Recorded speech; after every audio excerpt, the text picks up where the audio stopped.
In a related news, Professor Teresa Lamb, or Oxford University's coronavirus vaccine team, said she's excited to share the early results that show a trial vaccine has so far reacted as expected. Joining us live from the United Kingdom is JL Bautista. Hello, JL. Hello, Alma. How are you? I'm good. Good evening to you. Good evening. Yes, indeed, Professor Teresa Lambe of Oxford University's coronavirus vaccine team says she's excited to share early results that show a trial vaccine has so far reacted as expected with subjects' immune systems. Let's listen in.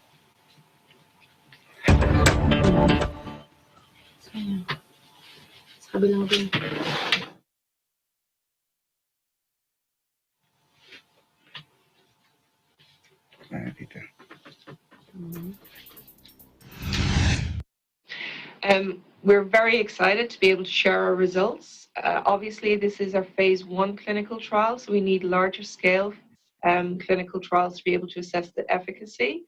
There were relatively small numbers of individuals, so we'd like to expand it to really test efficacy and safety in larger numbers of the population.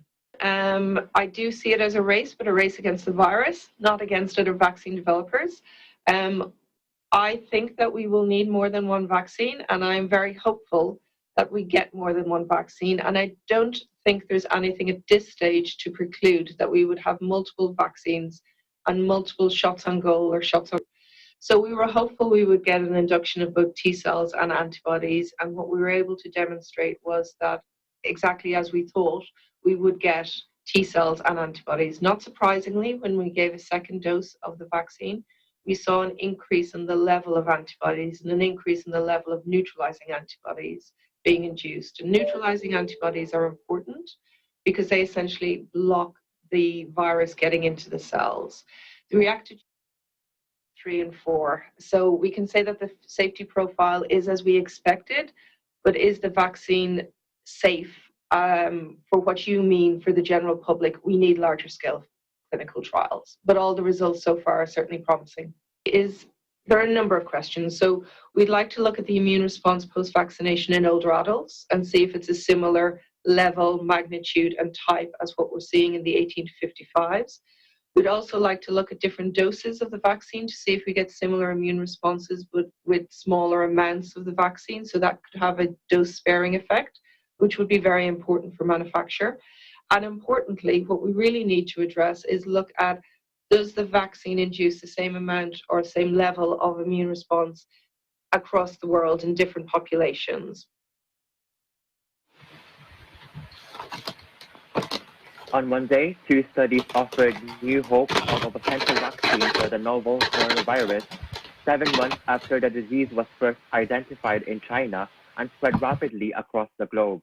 The positive news came as alarm grows over fresh outbreaks of the disease that has killed more than 600,000 people worldwide and battered economies, with months of shutdowns meant to stop its spread.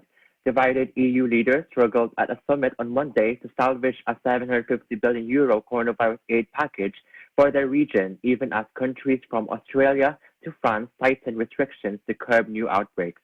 In a promising step towards a COVID-19 vaccine, one trial among more than 1,000 adults in Britain found that a vaccine induced strong antibody and T-cell immune responses against the coronavirus. As mentioned before, a separate trial in China involving more than 500 people showed most had developed widespread antibody immune response, and both studies, published in the Lancet Medical Journal, appear to show progress towards a vaccine that is effective and safe for widespread use. If our vaccine is effective, it is a promising option as these types of vaccine can be manufactured at large scale, said co-author Sarah Gilbert from the University of Oxford. British biotech firm Synergen shows it could drastically reduce the number of new coronavirus patients dying of the disease or requiring intensive care. Europe has been the worst hit continent by the pandemic with more than 200,000 deaths, but European Union leaders remained bitterly split on Monday on how to help its worst hit and most indebted members such as Italy and Spain. Arriving for the EU summit in Brussels, France President Emmanuel Macron said he saw the possible hopes of a compromise and that nothing has been agreed yet, and he will remain extremely cautious.